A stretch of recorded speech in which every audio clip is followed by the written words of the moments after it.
Welcome to the New Books Network. Hello, everybody, and welcome back to the New Books Network. I'm Rob Heaton for New Books and Religion, and I'd also like to welcome in listeners from other subchannels of the New Books Network where this episode has received distribution. My own home is in biblical studies, and specifically New Testament and early Christian studies, but today I'm delighted to tackle a slight change of pace with my guest, Hank Willenbrink. Have you heard that axiom that says that one does not discuss religion and politics in polite company?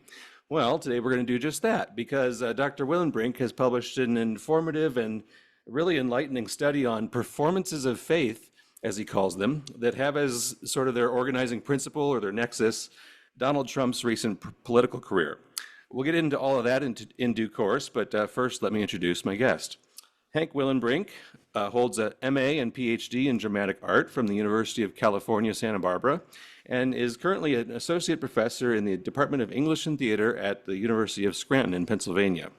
A scholar and theater artist, Hank has published on a range of topics like Hell Houses, the playwright Naomi Iizuka, the intersections of playwriting and nature writing, and the use of music in HBO's Girls. With his wife, Dr. Yamila Silva, he co-edited an anthology of contemporary Spanish and Portuguese writing. Hank's play, The Boat in the Tiger Suit, premiered in New York and is published by Original Works Publishing. He's developed theatrical work internationally, including at Sala Beckett in Barcelona. And he also writes on Substack about the kinds of performances of faith that we'll be discussing today, so stay tuned for more details about that. Hank has played in a number of questionable bands, he says.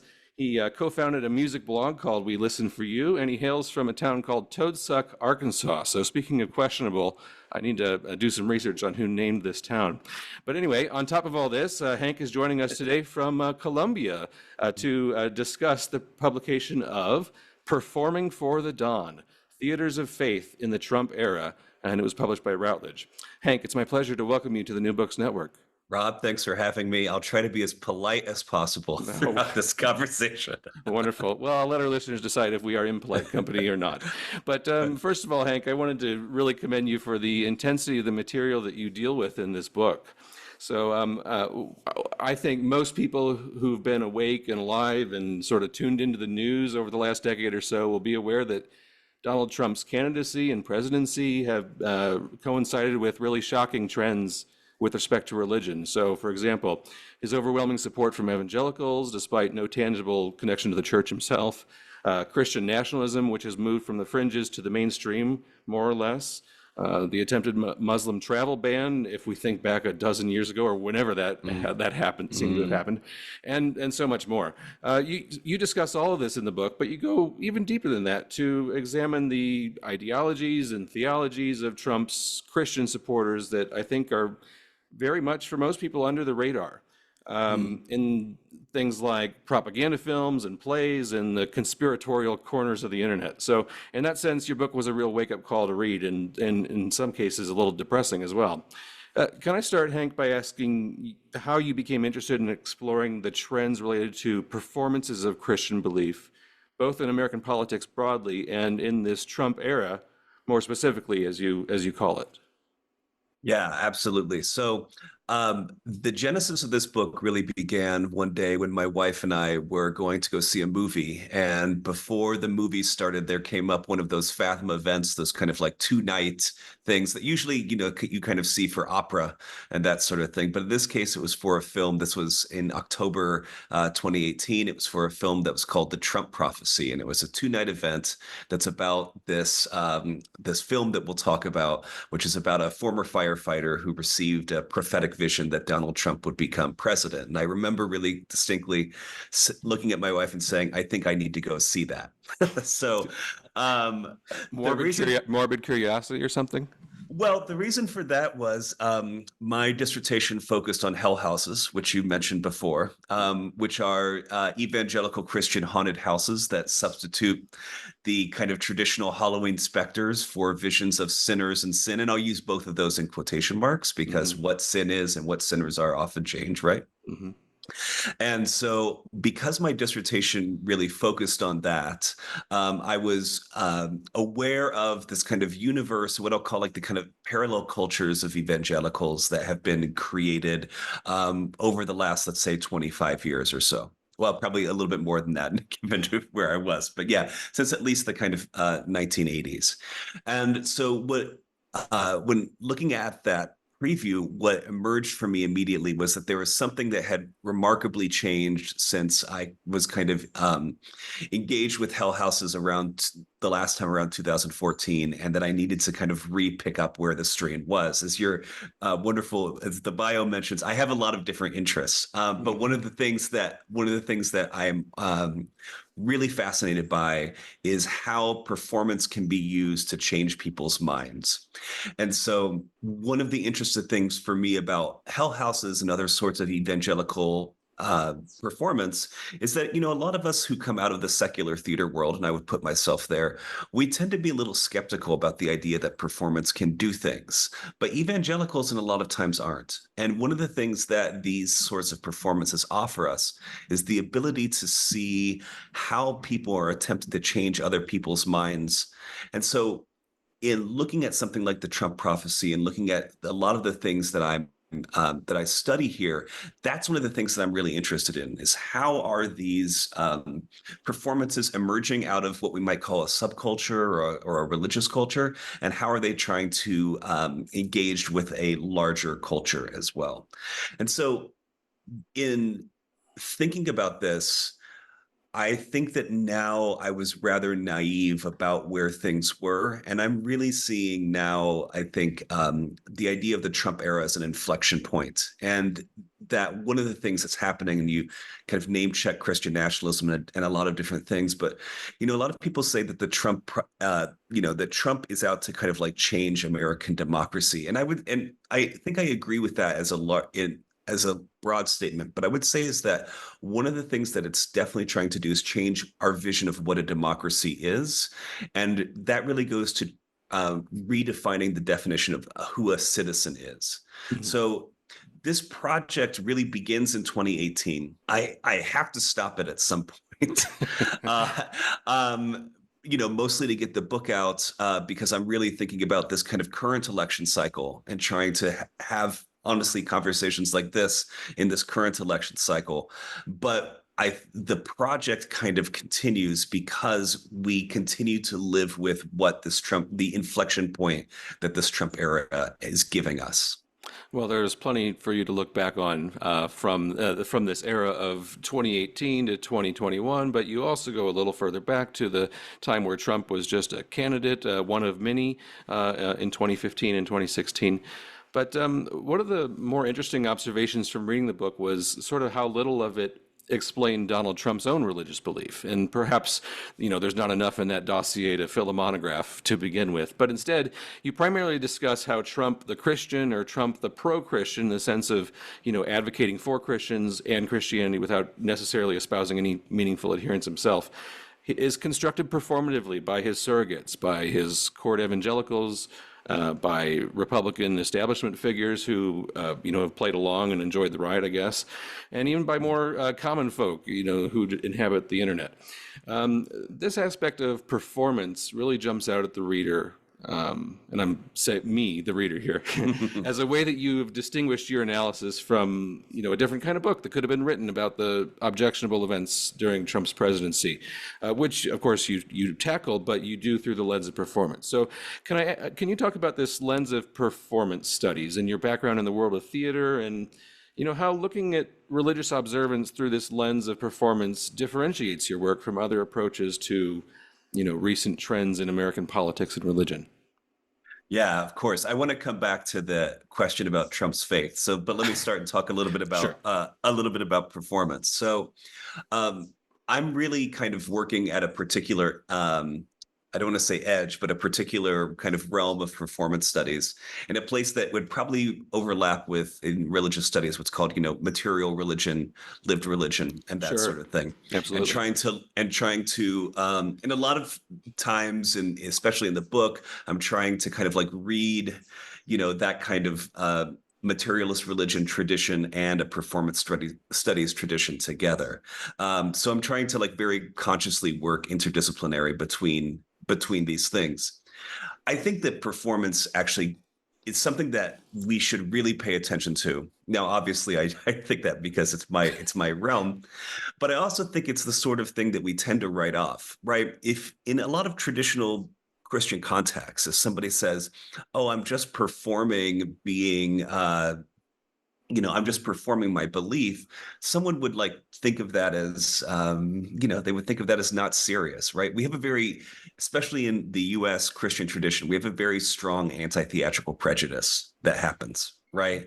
But how do we make performances legible? How do we enable people to see changes in religion and that sort of thing are all connected to ritual, are all connected to performance. So let me give a quick kind of like Hell House detour for a second, Okay. just as a way of explaining this, right? So when I was working on my dissertation, one of the things that I did was I kind of traveled the country going from Hell House to Hell House for about 3 weeks. And in Hell Houses, the ultimate goal is to kind of like scare you into salvation. Right.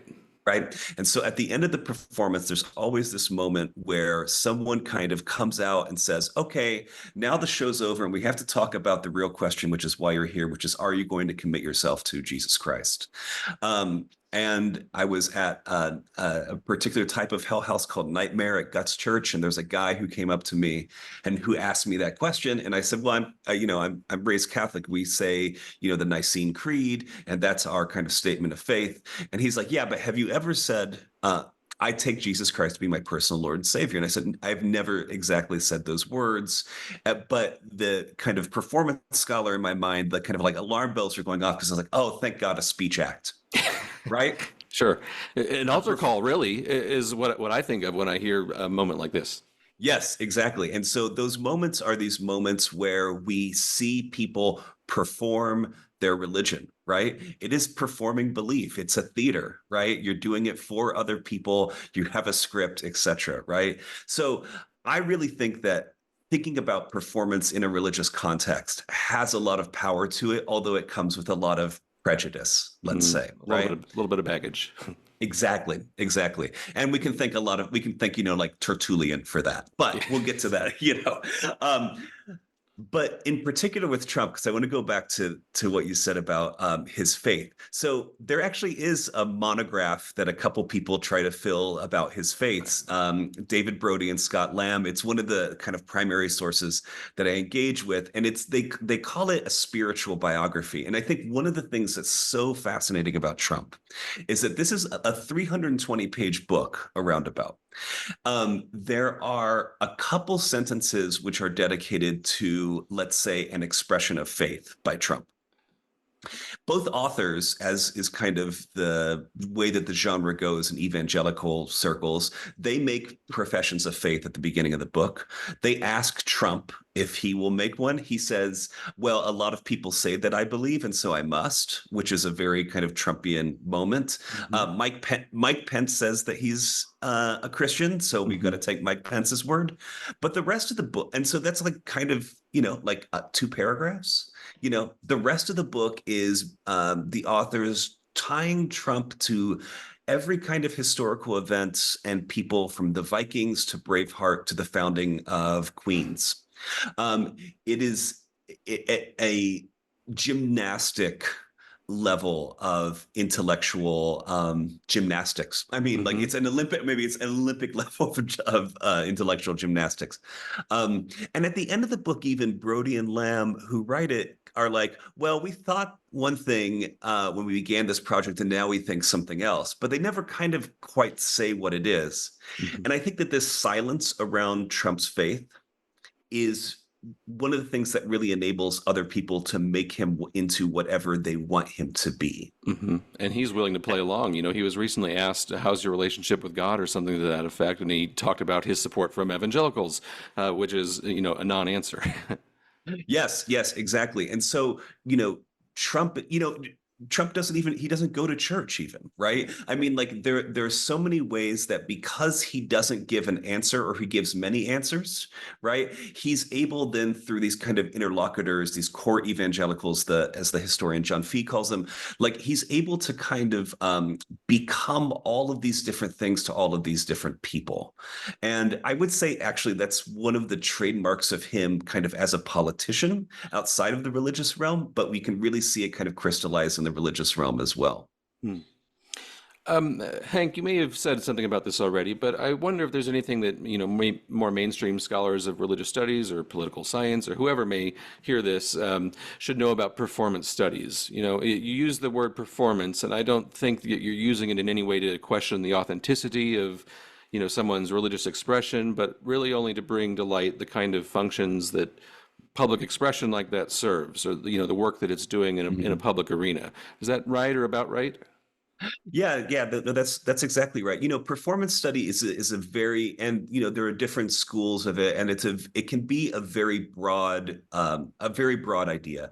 But the way that I would kind of focus it, and the way that I try to focus it is through this.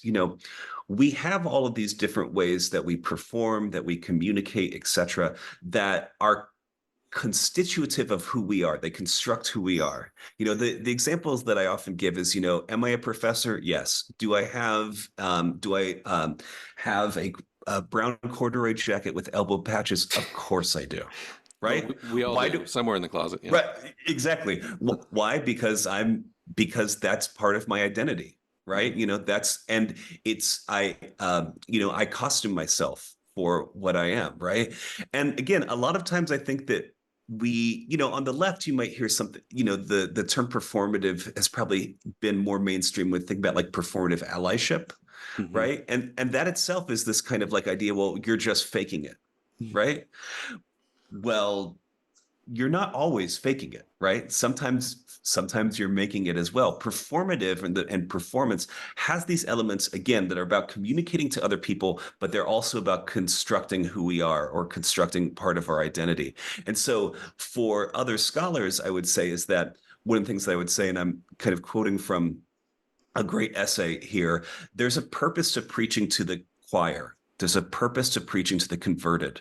Because when you preach the converted, you actually decide and you establish who you are, right? And that's a really, really powerful thing. And I think sometimes we get caught and we overlook what that is.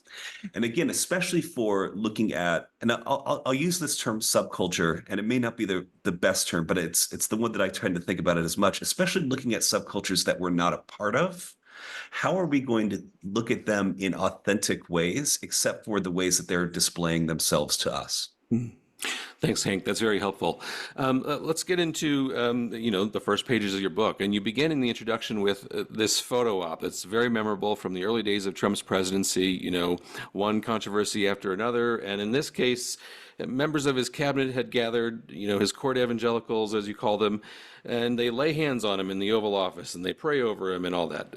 In one sense, there's nothing new about, prayer from the presidency. All American presidents have been Christian of some stripe or intensity or authenticity. And there's an infamous moment that I tend to think about in the heat of the Watergate scandal where Nixon, prays with Henry Kissinger. Performatively, perhaps. But I think that you view this symbiosis of Donald Trump and his evangelical inner circle sort of coming together in the Oval Office as a kind of, apex for public displays of religion and political influence that evangelicals have desired for decades. You say in the introduction that, quote, clearly Trump's presidency allowed for something different to happen, unquote, among the American electorate, religious leaders, and perhaps with, norms related to a president's embrace of religion for political ends. So, all that said, how did we get here? Where do you start the story that ends with Trump? And what is this something different about the episode in Trump's Oval Office that made it such a front and center image for your book? Yeah. So in a lot of ways, Trump builds on what came before. You mentioned Nixon, and if we look at a lot of the kind of histories about this, I'm thinking about the God's Own Party, a lot of the wonderful work that people like Sarah Posner, Anthea Butler have done. There are a lot of these kind of like strains of, let's say, the Christian right trying to make a break into politics, trying to break into politics, right? I'll use a theatrical term, right? Very nice. So there's a lot of that that's happening, and Trump is clearly building on that, right?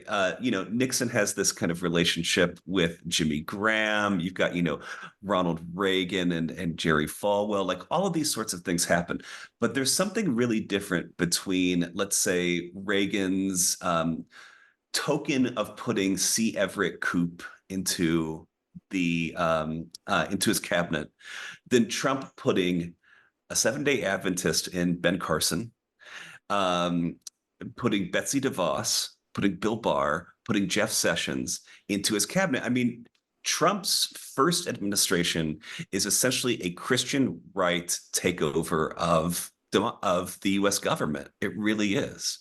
And so there's a way in which evangelicals had been desirous of this position for a very long time. And it's Trump that enables them to get to that position. Now, the question becomes, well, why, right?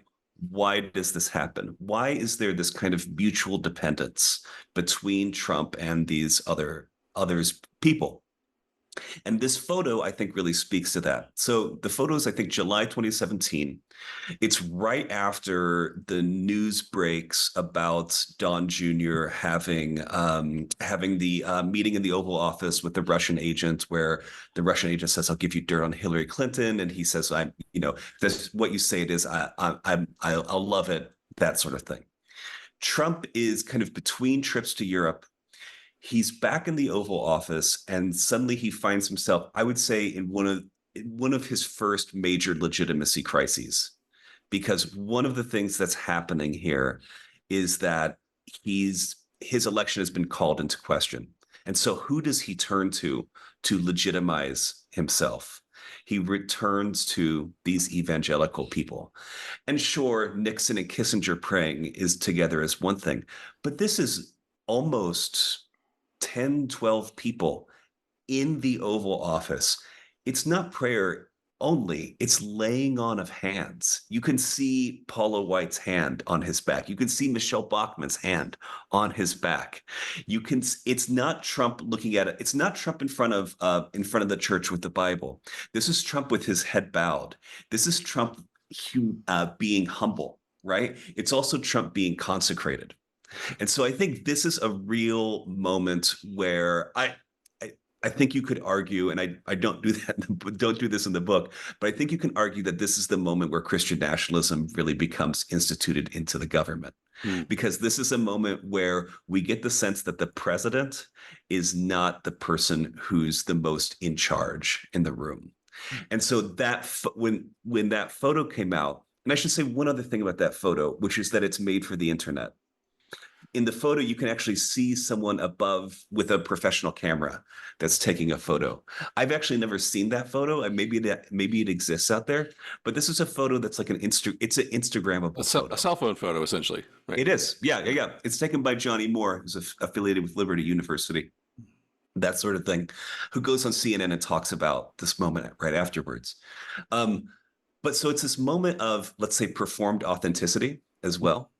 Right. And so I think it's just really this moment where you can kind of see Christian nationalism come into the fore, because Trump needs these people and these people need him. Mm-hmm. And it seems like if you're paying attention to the news, there, something trickles out just about every week. Samuel Alito is flying flags, and Charlie Kirk is spouting off for this or that. So there's plenty to talk about. If that's the starting point, where does it end? You also talk about your sort of subjectivity in the introduction, and I think it's sort of fair to ask a little bit more about the perspective from which you approach this present moment in, American history. You are deliberately looking into these events as an outsider, non-evangelical, an academic, and not, to my knowledge, a member of the alt-right or anything like that. And you say that to continue to marginalize or ignore these sorts of performances perpetuates a siloing of discourse and the continued omission of religious voices from critical discourse and theater studies. And that's a quote from your page 15. Christians will sometimes say that it's impossible to fully understand the dynamics of faith unless one is an insider. But I would suppose that you reject this requirement that you participate in to give an example, conservative evangelicalism to understand evangelical support for Trump. So can you talk about this dynamic and what it's like to attend, these movie premieres as an outside observer, or to research QAnon and his drops, which we'll talk about a little bit later on, but this really discombobulated information that you really have to be an insider to know a little bit about. So how have you, as an outsider, become sort of a faux insider, if you will? Well, one of the nice things about being a theater person is that you're used to going to plays and you don't really know what's going to happen, right? Okay. And so I would say one thing that I try to do is I try to come in with a stance of I call it a good faith stance, right? I try to come into these performances and see them as the way that an audience would, Mm. right? And I think that's a really powerful thing to do. I'm also to your point very aware though that in any kind of performance there are different levels of knowledge that are happening, right? And I think that that works against us well, it can work against people that are not insiders, right? And so I'll give you a good example. So, I was talking about going to go see the Trump prophecy. So this is right before the 2018 midterms. I live in Pennsylvania, as you mentioned. It's a Kind of purple state, right? very purple state. Very purple state. I went to the performance, and I'll admit that I expected there to be more people. There were maybe 20 of us in the movie theater. And of course, I'm looking at it with my critical lens on, right? I'm evaluating the plot. I'm thinking about the messages that are being contained, right? I'm reading it with as you're saying, the background of an academic, the background of somebody whose expertise is in performance and is in Mhm. script writing and that sort of thing, right? As I'm leaving, though, I kind of run into a couple people who are leaving as well, who had a much different take. They are talking about the kind of emotional quality Mm. of this. And so, a lot of times I think that we as academics tend to kind of focus on our academic lens and we don't listen to the people who are in the audience with us. So Mhm. that's one thing that I would say is that you can go into these things as an outsider, but you should be there and be attentive and listen to the insiders. And this is again something that I see a lot with Trump is that, he's so spectacular in the ways that he kind of shows himself to be that we're oftentimes not looking at what's happening behind the scenes as well.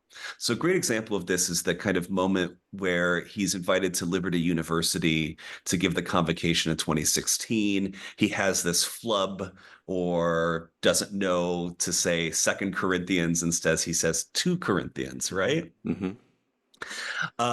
And a lot of people are like, okay, ha ha ha. Right. A lot of outsiders, right? Okay. Even the people who are in the room are like, okay, this guy doesn't know this kind of very basic thing about biblical literacy. Well, why did he say 2 Corinthians? Well, at least the story goes that it's Tony Perkins who's the person who writes down before he goes on stage 2 Corinthians and then the verse. Mhm. Trump just goes in a little bit like Ron Burgundy and kind of reads the teleprompter, right? Sure. He reads it for what it is. Perkins then goes on CNN and says, "You're right, I messed up. It's my fault." Right?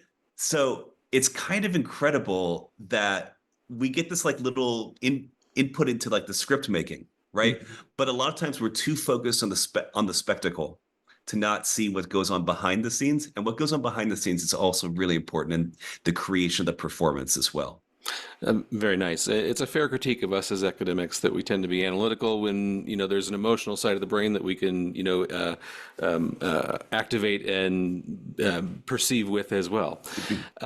Hank, let's dive into the real substance of your book, and I'll just talk a little bit about how it's structured here because it's really interesting. You have these sort of performative vignettes, as I think, as I interpreted them, that sort of allow you to explore aspects of Christian support for Donald Trump. And then you follow these major chapters with what you call thresholds, which are sort of little interludes that cap off the topics that are explored in those chapters. So the first of these big chapters, as you mentioned, is called 2 Corinthians, from that, flub from Trump's initial campaign, where he just, failed to pass this basic Christian shibboleth, which is how you pronounce the titles of biblical books. So this speech from Liberty University you discussed in some depth, but this episode does allow you to explore Trump's essential incongruity with the evangelical Christian establishment that arises in the Reagan and Bush years. Then you get into Trump's own religious biography, from his upbringing in the boroughs of New York to his affiliation with Paula White Cain, the televangelist from Florida, and the Christianization that Trump undergoes by his court evangelicals. And by the way, it's really interesting to see the different ways that he's Christianized, not only by evangelicals but by Catholics and by others. We'll get into all that as we go along. But I want to know what stands out to you about the way that the evangelical establishment capitalized on Donald Trump after many decades of sort of wishing for a different kind of leader, you would think. And how do they deal with his past, which is democratic, secular, womanizing, unchristian, criminal, perhaps, a past very much in the public eye and part of the public record? How do they deal with who he was and who they want him to be? Yeah, thank you so much. And thank you for talking about the structure. I just want to kind of shout out, because I don't even know if it's in the bibliography, but my kind of the model that I was following here was really Agamben in highest poverty. And so these threshold sections were really kind of, as you said, these kind of like moments where I could kind of carve out a performance and try to explore, again, kind of like the context, the details, how it comes to be, and that sort of thing. So yeah, thanks again for pointing that out. The ways that I think about Trump and evangelicals is, I would put it really simply, as they wanted a fighter. They had George W. Bush, they had Jimmy Carter, they had Reagan, but they wanted a fighter. And Donald Trump is a fighter. And he's the kind of guy who won't even take guilty for an answer, right? He moves the goalposts. And so I think that at the kind of very basic core of this, that's what it's about. He's a fighter, and then he becomes a Trojan horse for them to bring power into the Washington establishment. And Trump becomes beholden to them for his election. It's really, I think it becomes a kind of a feedback loop where, Trump's support from evangelicals, even though we try to think that it's not necessarily as strong as, let's say, Ted Cruz, it's actually just as strong, if not stronger. We can see polling in 2016 that does it. But and so a question becomes like, well, how do they? You're right. How do they Christianize them? Excuse me. How do they Christianize him? How do they turn him into one of them? And the answer to that is kind of that they don't want him to be one of them. They want him to be a little bit different. So he doesn't have to kind of play by the same rules as we were just talking about, it kind of like statements of faith and that sort of thing. Because if he played by the same rules, then he wouldn't be the fighter that they want him to be.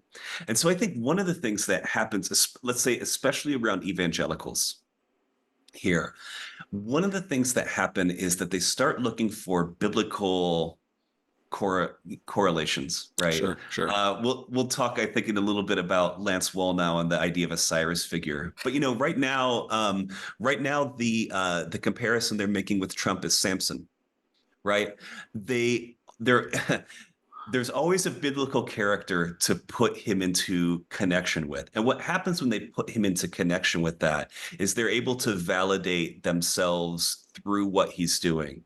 That he may not be of the cause, but he is the cause, right?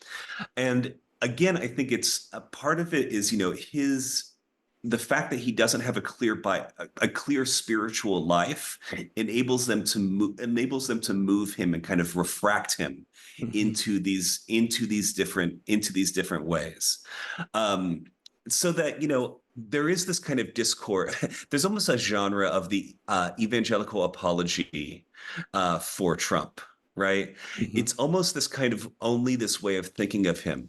But I think you really have to think about the evangelical relationship to Trump as a group of people who have felt so disenfranchised that they're willing to turn to someone who will do nothing but fight, fight, fight for them. And why is the reason that he's fighting for them is because he's also fighting for himself. And so there's this kind of very, very strong nexus of power in that. And I think that there's also, I think, a warning, which is that fighting does not mean winning. And the most important thing for Trump is that he looks like he's still fighting. And it was interesting to me in this chapter. You know, when the biblical corollaries end, you have James Dobson calling him a baby Christian. So you know he's on somewhere on a journey of faith, but you know he may not be quite as far as we are yet. But they do turn him in, and you talk about it in really interesting ways about how they capitalize on him as sort of this executive, this performer, and they also turn him into sort of a family man. So I would encourage readers to look into the way that Trump is performed by his court, if you will. Yeah, can I just throw in one quick thing about that? Yeah. Absolutely, yeah. Yeah, I mean, like, I think like it's become really normal to refer to him as a reality TV president, and I think that one of the things that gets unexplored in that is the ways that reality TV is all about what we would call persona, right? And he is, if you look at The Apprentice, he is a patriarch. He is a family man. By the end of the show, the only people in the boardroom with him are his family. Mm-hmm. Partially that's because he's kicked everybody else out because he doesn't want them to co-star with him. Sure. But one of the things that evangelicals in particular do is they latch onto aspects of his life, of his performance, that they see as being really akin to what they are. So he may not be a Christian, but gosh darn it, he's a good dad. Look at these kids, right? Look at this money, right? All of that thing is really important. So there's an element of this too, which is that they're kind of people are latching onto their vision of him. Mm-hmm. And sort of excising the rest and not even asking the question of, well, what part did he play in raising these children, which you get into in your book. But anyway, the hook for me into your book came from a connection that I've made to the period that I study, early Christianity through the 4th century, sometimes into the 5th, when, you know, Christian leaders at the time capitalized on the support they received from Constantine to Christianize him. I don't want to take us too far in this direction, but, you know, like evangelicals today, they were interested in seeing their version of Christianity rise to a position of, you know, prominence and just spread it as widely as possible. And in this process, they also give a rather secular and religiously mixed emperor a Christian gloss that, you know, has proven pretty memorable by this conquer. And when you draw the connection to Trump as a fighter, you know, I see the connection here between Constantine. But anyway, back to our present moment. You end this episode with the threshold, as you call it, of the angels that Paula White Cain attempts to summon from Africa and South America to swing the election in Trump's favor during that sort of 4-day period in November of 2020, when we didn't yet have an announced winner of the election that eventually went to Biden. The performance went viral on Twitter, I remember, for several reasons, but you know, it was overall pretty absurd, I think, for most people that it tended to reach. How do you explain the elements in this church service in your book, from Paula White's prayer to the silent, sort of meandering gentleman behind her who's doing what you call a Jericho march? And what did this moment foreshadow for you about the next 2 months of election denial and attempted insurrection? Yeah, well, first of all, Rob, I would love to talk about Constantine with you. Maybe this is a different conversation. Yes. My own background is, as you can tell from the Agamben reference, a lot in the Middle Ages, so Yes. I hear all of this. Yeah. Going back to really quickly, Trump as a Christian, Paula White Cain has such a fascinating role in this. She is supposedly the person who converts him to Christianity. I go into this whole long story in the book. It doesn't seem to add up, but it's fascinating because it involves Trump watching her on do televangelism things in Florida, supposedly. Of course, it's related to, you know, Trump watching TV. Yes. I mean, look, in a lot of ways, like Trump is a televangelist. His kind of like aesthetic, etc., like very, very clearly maps onto that, the performance of richness, etc. So the service or the kind of moment that you're talking about is, again, for me, one of these moments where there are so many layers of things going on and we kind of see them and we're like, what is happening here? The irony of angels from South America and Africa, like there's just the irony of that is so clear. There's, yeah, like you said, this guy walking around with a sheet, like what is going on here? So again, in these threshold sections, one of the things that I want to do is like kind of really peel apart these layers. So the guy with the sheet who seems to me meandering is this thing called a Jericho March. And this is a type of performed resistance, a type of performed protest that is actually generally connected to pro-life movements. Which involves kind of walking around something walking around something 7 times, a la the Battle of Jericho. Mhm. The and kind of doing that in order to influence something. So in this case, this guy is doing this to influence the election. Now, what's really interesting is that's November. In December and in January, leading up to January 6th, you have Jericho marches around the Supreme Court. You have Jericho marches around the Capitol that are happening as well. So this is it's a resistance technique. It's a protest technique. It's a performative technique that's happening, and we see it here in this very nascent moment with Paula White. Now, the angels from Africa and South America calling them in to help with the election is this other kind of aspect, which I go into in the book, which is called the New Apostolic Reformation. So this is this kind of idea. It's difficult to say whether or not this is actually clearly evangelical or not, but it's this idea that there's this kind of spiritual battle that's going on, right? And the spiritual battle that Paula White Cain is pulling in at this moment is over Donald Trump. So to just kind of go back to that moment of kind of, we have to think about that kind of insider outsider dynamic and the emotions in this. So imagine that you're part of her congregation, right? And you're kind of in this let's call it a filter bubble in her kind of like understanding of the world, and somebody is telling you that we have to call in angels because the world is so corrupt that we have to have this battle over Trump, right? It's this incredibly powerful call that she's making, right? Again, outside of the context, we kind of, in the secular world, we kind of look at it and go, what's the guy with the sheet doing? Why is she kind of speaking in this particular way? But within the context of where she's working, it is this really, really, really powerful moment. And it also shows that something's happening with Paula White here as well. Kind of prior to this, I don't know that she's directly affiliated with the New Apostolic Reformation, but it also shows the way in which there are kind of key figures around Trump who are turning his election and his political viability into a kind of literal apocalyptic battle. Yeah, absolutely. And I don't know if the Jericho March folks expect the walls to fall like the walls of Jericho do in the book of Joshua, but that's sort of what they're going for, it seems like.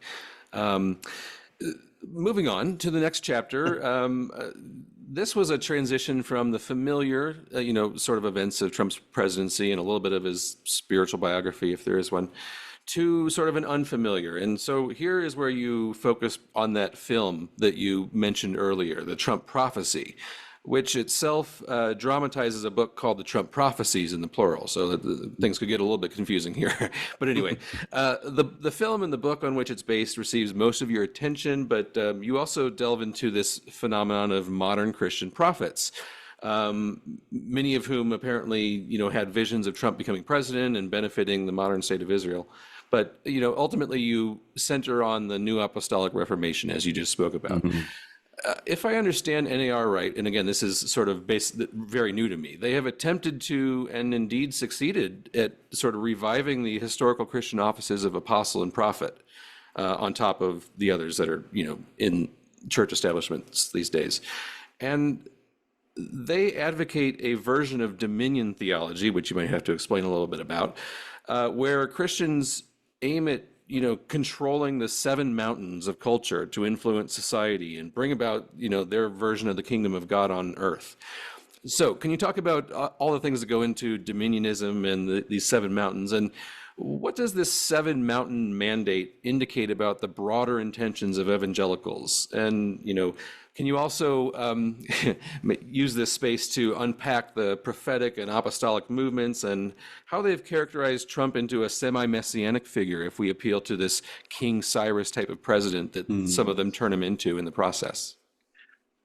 Yeah, there's a lot here. And let and let me say that for me, this was probably one of the slipperiest chapters to write. So just to kind of zoom out for a quick moment, when I began this project, like I said, it really kind of began around the Trump prophecy. But one of the things that I didn't want to do is just make this about evangelicals. And I'll be honest, I didn't want to write a book where I had to try to explain what evangelicals were for 2 pages, Sure. which is sometimes what happens in a lot of this literature.